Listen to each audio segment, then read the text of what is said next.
Welcome back to Home Gym Hacks and Reviews. Today I want to show how I got from this to this in about 6 months. This is going to be a jam-packed video. I'm going to cover topics ranging from my training split to nutrition to supplements to TRT, hacks, equipment modifications, and more. Stay tuned.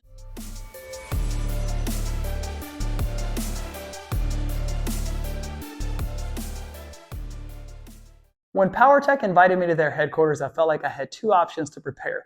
One was to get as big as possible, and the other was to get as shredded as possible. My initial instinct was to go big, but I tried that last year and I wrecked my blood sugar and blood pressure in the process. So I opted to get as shredded as possible. I took the entire summer to prep like I was getting ready to step on stage for a bodybuilding show.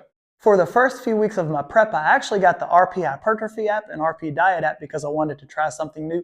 Initially, I really liked the novel workouts with the extra volume, but it did not take long for me to get burned out on that style of training. So I knew it was time for me to go back to what had always worked best for me, which is high intensity, high frequency, low volume training. And as for the RP Diet app, it is decent, but I think I have a good enough understanding for nutrition that I can get away perfectly fine with the free version of MyFitnessPal. I don't think my training program falls under the HIIT umbrella anymore because I've deviated so far from HIIT's core concepts. Instead, what I do, I just call single set training. And if I wanted to get cute, I would call this Viper training because there are 5 core concepts: variety, intensity, progression, evaluation, and recovery. I have a 6-day training split. My first day is my shoulder emphasis push day.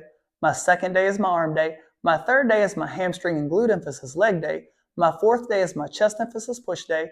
My 5th day is my back emphasis pull day, and my last day is my quad emphasis leg day.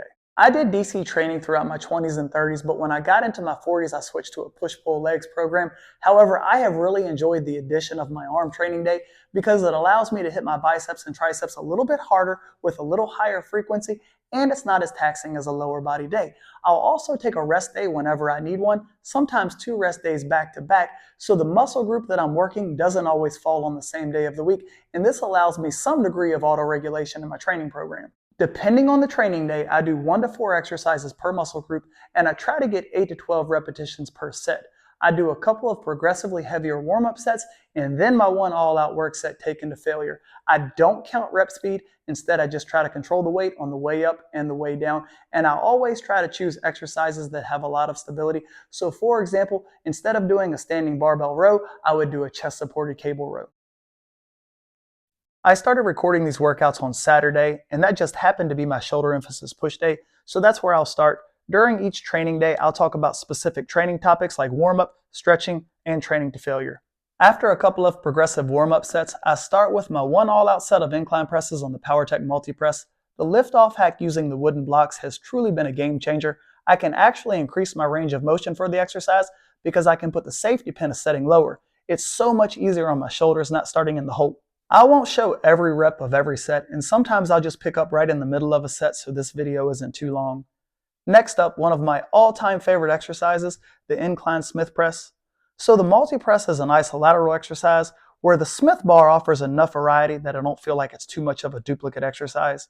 And in case you're wondering, even though this is a shoulder emphasis training day, I do incline presses in place of overhead presses as I find it easier on my neck. This is one of my all-time favorite lateral raise variations. The bench and angles 90 grips add a lot of stability to the exercise. And the last shoulder exercise for the day is the braced crossbody single arm reverse fly. This offers a much better stretch than a dedicated reverse fly machine. Most people will tell you to start on your weak side when doing single arm exercises, but I normally start on my strong side when doing an exercise later in the routine so the weak side has more time to recover. So that's it, 4 work sets for shoulders, followed by straight leg raises on the VKR. I do these until failure, then switch to knee raises to extend the set. I raise my knees higher than my hips so I work more than hip flexors. And I follow that ab exercise with this stretch sit-up using the PowerTech abdominal mat. I've been calling this a super sit-up. My last exercise for the day is for traps. By pulling from out to in at an angle, this seems to hit the traps better than simply shrugging dumbbells straight up and down. I also add a little bit of a wrist curl to the movement to help keep my golfer's elbow away. This is my entire shoulder emphasis training day. It takes less than an hour, and I usually lift fasted around 5 a.m. before I go to work. I'll talk about the supplements I take first thing in the morning later in this video. I'll end each workout with a flexing session to showcase the pump of each workout.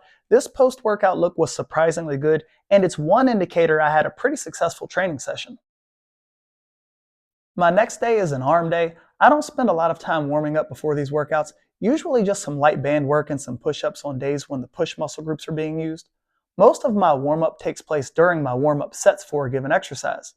On this day, I start with dips, and my first warm-up sets are negative only dips, and then a couple bodyweight dips, and my last warm-up set for this exercise is a 25-pound plate. My work set is presently a 45, and for today's training day, I want to show what going to failure looks like for me. It's not a bunch of screaming, hollering, and convulsing, rather just a little shaking and sometimes some lengthened partials at the very end. Next, I do this awesome tricep exercise where the bench adds a lot of stability, and I follow that with close grip presses using the Rogue Narrow Multi-Grip Camber Bar. After my first two tricep exercises, I don't need much weight for this exercise. My last tricep exercise is the overhead stretch tricep extension. If you haven't noticed, I use my functional trainer a lot. It's actually the piece of equipment that's been in this gym longer than any other. So just 4 work sets and 4 exercises for triceps. Now it's time for biceps. Rather than standing, I sit for increased stability, and this really lets me push this exercise very hard. I keep my elbows behind me for a greater stretch, and this is just the last couple of reps of this set. I then move on to preacher curls using the PowerTech preacher curl attachment and Atlas bar.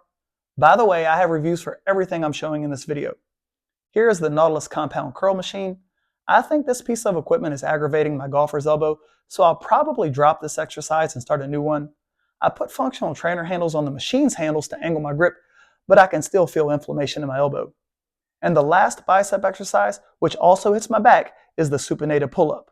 The multi-grip pull-up bar on the PowerTech Power Rack is the best pull-up bar I've ever used. I finish my workouts with a couple of 20 to 30 second stretches using the TRX. I thought I looked on point following today's arm workout. Those 8 work sets did a great job of stimulating the bis and tris. This is the very next day and it's my glute and hamstring emphasis leg day. Prior to my leg day, I don't spend a lot of time doing plyometrics or some long drawn out warm up.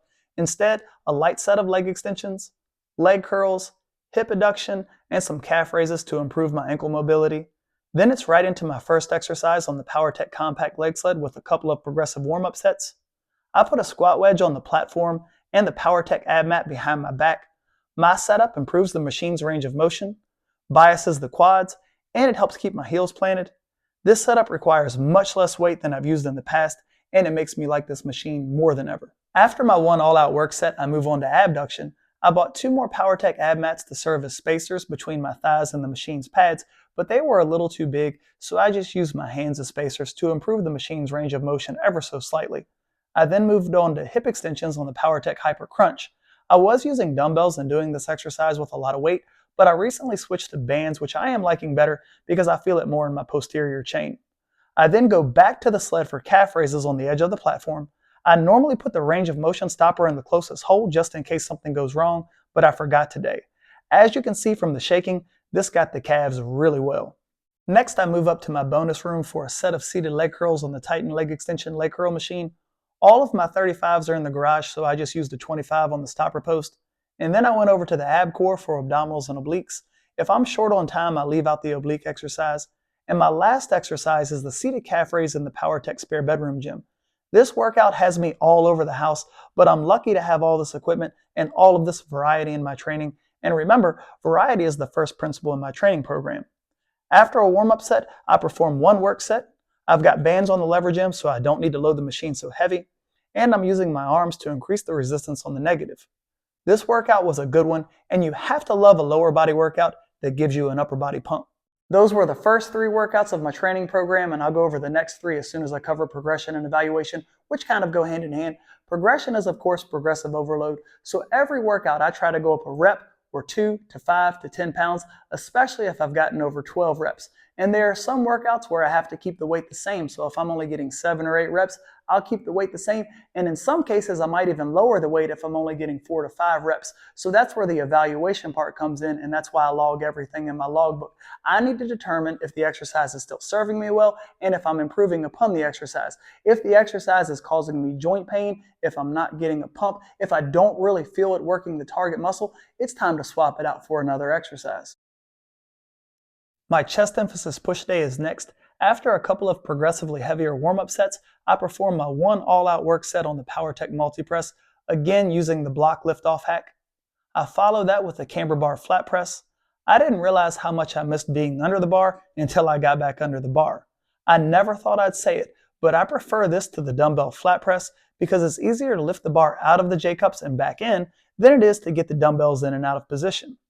The pec fly attachment is next. I have the PowerTech ab mat under my upper back, and with the attachment's arms reconfigured and my ab straps, this is an awesome pec fly variation. The ab straps help to ensure I don't re-aggravate my golfer's elbow, and the handles I'm holding add some stability to the exercise. And after I reach failure, I perform some pulses. My last chest exercise is this deep stretch push-up with a band on the VKR. The last few workouts I was using a red band, but today I evaluated my performance and I determined I was ready to graduate to the green band. My only tricep exercise on this day is the back supported tricep pushdown using the Atlas bar, and my only shoulder exercise is the single arm behind the back lateral raise using cuffs. Again, I started with my strong side to allow my weak side a little more time to recover. After a couple minutes stretching, it's time for my flexing session. This was the first workout where I don't think I looked as sharp as the other three. I honestly think it was because I had about 500 extra calories of pistachios the night before. That's how sensitive I am to food at this body fat percentage. Back day is next. After some light band work and dumbbell wrist curls, I start with negative only pull-ups, then a couple of progressively heavier warm-up sets, and then my one work set with a 45 around my waist. The angle of this multi-grip pull-up bar hits my lats harder than any other pull-up variation I've tried. The Nautilus pullover is next. There was a time when I performed this exercise before my compound back exercise, but I am presently prioritizing pull-ups. While the Nautilus pullover is great, I also include this pullover variation immediately after the Nautilus pullover machine because it provides an even better stretch in the lengthened position. Chest supported rows are next using a couple chains in my revolving D handles. This exercise provides a lot of stability and all of the focus can be on my back and not my core. My last back exercise is for the upper back. I'm pulling the bar really high, close to the lower neck upper chest area. And my last exercise is one of my all-time favorite bicep exercises, a simple but effective standing dumbbell curl. I've got the Titan dumbbell shelf in place that Titan needs to bring back. So because I had my bicep and tricep day 3 days ago, one set is all I really need for biceps.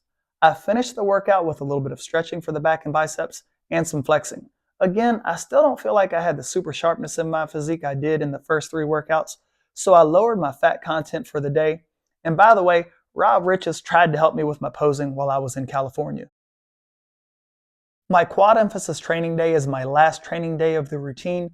Due to a work obligation, I'll be taking the next day off, so I worked out for 6 consecutive days, training to failure for every exercise in each workout, and I'm still alive and kicking. I feel as long as nutrition and sleep are on point and volume isn't too high, this type of training is 100% sustainable. This is the exact routine that I've been doing for 3 to 4 months without deloads or anything like that. In fact, I've been doing a form of high frequency HIIT for over 2 years. I absolutely love this DIY belt squat, and I'll keep doing this at least until PowerTech releases their belt squat. The PowerTech leg press is next. Similar to the sled, I added a squat wedge and put a PowerTech ab mat behind my lower back to increase the machine's range of motion, get greater quad engagement, keep my heels planted, and make the machine more lower back friendly. There was a time I had to remove the back pad adjustment tube and lay the seat all the way back so I wouldn't tweak my back, but with these modifications, it's no longer necessary. Hip adduction is next. Strong and big inner thighs really enhance the legs, and again I'm using the PowerTech ab mat for better body position. Leg extensions are next. I have the PowerTech lat bar under the seat to serve as handles, and I have the seat reclined a bit for greater quad engagement. From time to time, if heavy leg extensions are aggravating my knees, I throw on these DIY foam roller expanders, lighten the weight, and perform the exercise with a greater stretch. My only hamstring exercise on this day is the prone leg curl. For calves, I performed calf raises on the PowerTech Smith. I'm not crazy about putting more than 4 45s on my shoulders, so I add a little extra weight to the exercise by putting a 45 around my waist. I finished the workout with single leg calf raises. According to a recent study, performing calf raises without a full range of motion resulted in greater calf development, so I've been trying that. At the end of today's workout, I felt like I had some of my sharpness back, and I couldn't believe how good my calves looked. Based on the latest research, I am trying to focus a little bit more on the length and position of every repetition, but it is not the main focus of my workout. Intensity is. These length and partials are not anything new. Back in 2006 in Ironman magazine, I got an ebook called The Ultimate Mass Workout, and in that program, they really focus on the length position of every repetition, and the authors Steve Holman and Jonathan Lawson called them X-reps. Not only did I want to make this video to show how I got in the best shape of my life in my 40s, I also like making these videos so you can see the equipment that I use in action. So if you've been thinking about any of these pieces, I hope this video helps.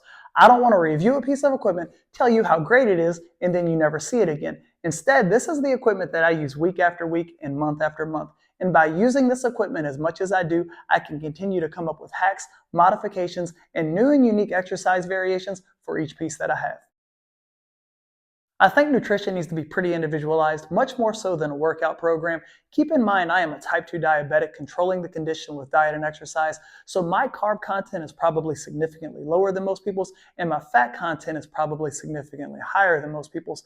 Also, I have found that if I eat a high calorie meal or a high carb meal, it has a negative impact on my blood sugar. So instead, I eat 4 smaller meals spaced about 4 hours apart, and I do not eat past 7:30 because I found if I ate a meal really close to bedtime, it had a negative impact on my fasting blood sugar levels. I think I have a pretty strong willpower to eat the same exact thing every day of the week, but it does have its advantages.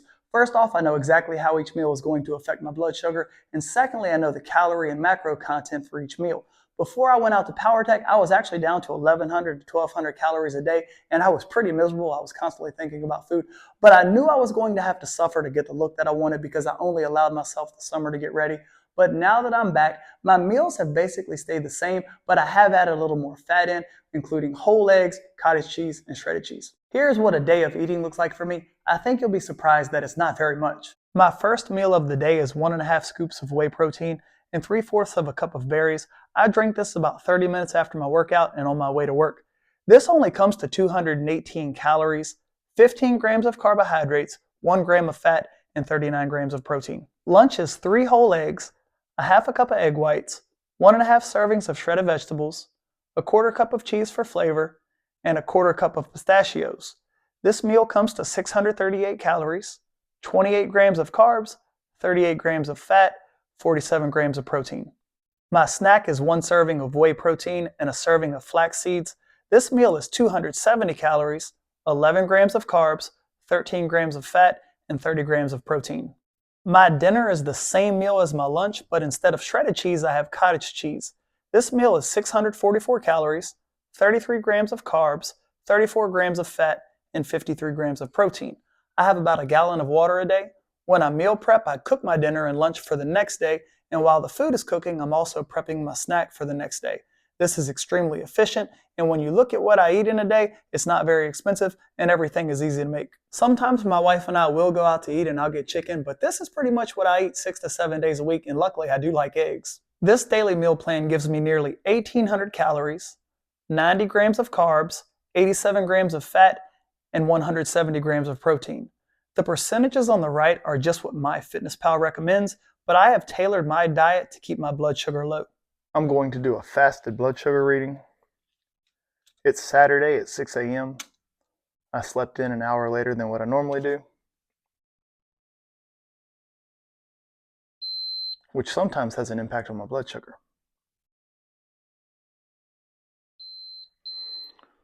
104. So again, as a type 2 diabetic, I am extremely happy with this reading. It tells me that what I am doing is working. Just during the workday, my watch shows that I burn about 2,700 calories, so I am in a caloric deficit as I attempt to lose another percentage or 2 of body fat. I have noticed that my strength and energy levels are down, but that is to be expected at this body fat percentage, and I would encourage anyone and everyone to keep a food diary for a short period of time because I think most people will be surprised by how few or how many calories and macros they're getting. For example, this 1/4 cup is 1 serving of rice, and if you go to a place like Chipotle or Cava, you're probably getting about 6 or 7 of these in one of those bowls. Before I went to PowerTech, I started walking about 8 to 10,000 steps a day in addition to my normal routine steps. I have 3 very nice pieces of cardio equipment, but I've only used them a handful of times in the last 6 months. Instead, I just choose walking to burn body fat. It's one of the least demanding forms of cardio, it's one of the best fat burners, and it won't negatively impact my strength training. In fact, I lost 25 pounds over the summer just by walking and controlling my calorie intake. Now that I'm close to my goal body weight, I've dropped the daily walk from my routine, but I still try to hit a decent step count throughout the day of at least 8,000 steps. However, it is not unusual for me during a work day within 8 hours to hit 11,000 steps, and within those 8 hours, my watch says that I'm burning about 2,700 calories. So to get in the shape that I did prior to going to PowerTech, to stay in that shape afterwards, and to now even surpass that level of conditioning, I didn't do anything except for walk. No fancy cardio equipment, no long distance cardio sessions, no high intensity interval training, just a set of headphones and a pair of tennis shoes. These are the pants I wore when I was close to 200 pounds. As you can see, I was carrying a lot more body fat, which is not healthy. And these are the fancy designer jeans that my wife got me when I was 180 pounds. I was able to wear these before I started my prep for PowerTech. But when I started to get ready for PowerTech, my goal was to lose as much body fat as possible while preserving as much muscle mass as possible. And I think I did a pretty good job of that. And I spent so many years trying to look like Ronnie or Jay when I should have been trying to look like Frank Zane, because that's what better suits my body. So now I'm down to 150 pounds and I basically need all new clothes, but I'm in my mid-40s and I don't think I've ever looked better. There was a time when I would spend hundreds of dollars a month on supplements thinking that it would make some huge impact on my training, but now I'm older and wiser and I realize that's not the case, and to save a lot of money, I just buy some bulk powders and mix them in water. Presently, I'm only using creatine, beta-alanine, which may not even do all that much, I just like the tingles, citrulline, and caffeine.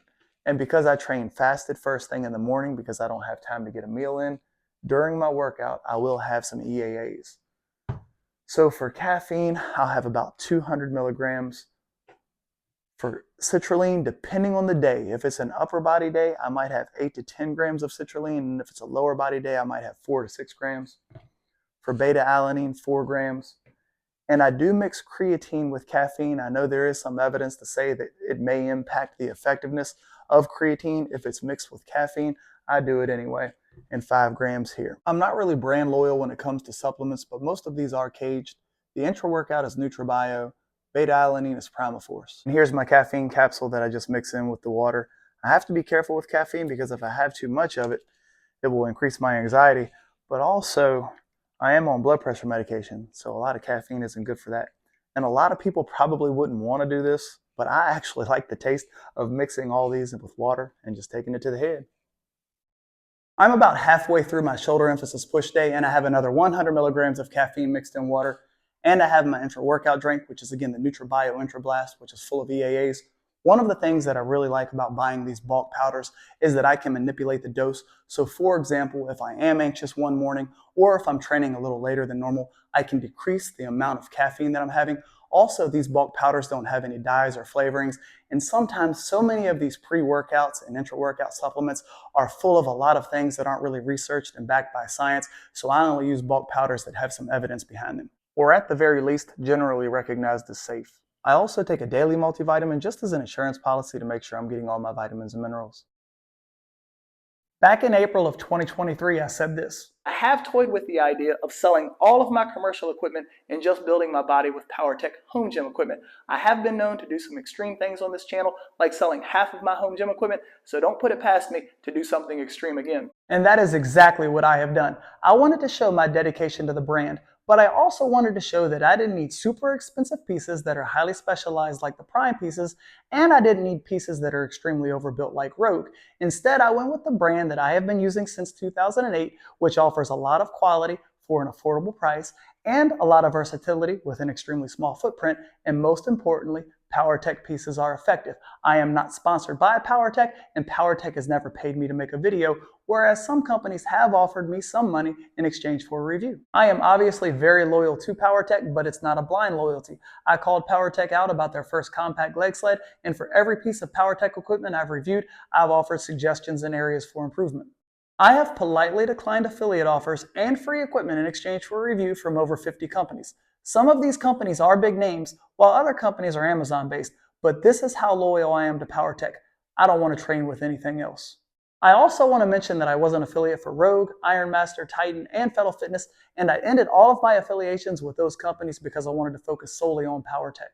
Also, I have a full-time job that is not equipment related, a wife, and 2 greyhounds. So if I want to keep my marriage alive and well, I can't take on every piece of equipment that is offered to me because I don't have time to review it and I really don't have the space for it. So now that I'm nearly 4 years into this channel, I have to be very selective with the equipment that I take. It has to be something that I could see myself using day in and day out. And for me, that's power tech. That's not to say at some point I won't expand and try to take on more companies and more reviews, but I have a lot of friends who are affiliates for those other companies, and I don't want to cut the affiliate pie too thin, and I don't want to create competition among my online friends. And I think some other people have paid me that same courtesy when it comes to power tech. For example, this is an email that I sent to Bells of Steel when they reached out for a second time and offered me an affiliate spot. At the end of 2022, I went to the doctor and found out my testosterone was 256. Keep in mind, for someone my age, my testosterone is supposed to be between 300 and 1,000. And even though my test was low, this is what I looked like. So around that same time, I started the topical cream. I did not and still do not want to do anything above and beyond the topical cream because I do not want to commit to a lifetime protocol of testosterone. By mid-2023, I got to 386, and by the end of 2023, I got to 440. This is what I look like at the end of 2023 with a testosterone level of 440. Unfortunately, I did not experience an increase in energy, no improved mood, no improved sleep, and no increased strength. But honestly, that is to be expected with only the cream and at the extremely low dose that I was taking. However, I did experience an increase in hair growth at the site of application on my shoulders, biceps, and triceps. When I was getting ready for my trip to PowerTech over the summer, I wanted to be able to say that I reached my fitness goals without TRT, so I slowly tapered off. The look that I brought to PowerTech and the look that I have now is largely the result of having a good foundation from years of training and then losing a lot of body fat, not TRT. My goal was to make this the most useful video that I've ever done, and I hope I succeeded in that. If so, please consider liking the video, leaving a comment, and if you haven't subscribed to my channel, please consider doing so. Also, if you purchase any PowerTech piece of equipment, please consider using my affiliate link at no additional cost to you. It helps me out, but more importantly than that, it lets PowerTech know that I'm helpful to their brand. And for my friends in Europe, I finally have a PowerTech Europe affiliate link, which can be found in my link tree. Thanks so much again. Take care, everyone.